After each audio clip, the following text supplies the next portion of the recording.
In this video, I'll show you how to turn off and disable Fast Startup on Windows 11 step by step.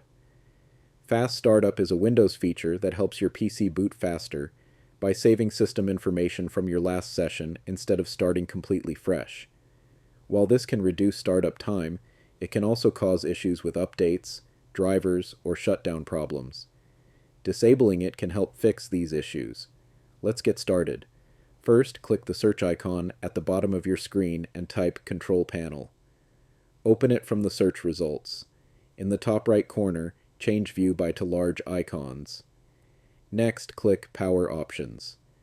If you don't see it right away, you can also search for it using the search box in the top right corner.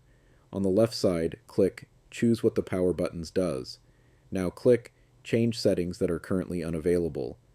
Scroll down to the Shutdown Settings section, then uncheck Turn on Fast Startup. Finally, click Save Changes. And that's it. Fast Startup is now disabled on your Windows 11 PC. Thanks for watching, and I'll see you in the next one.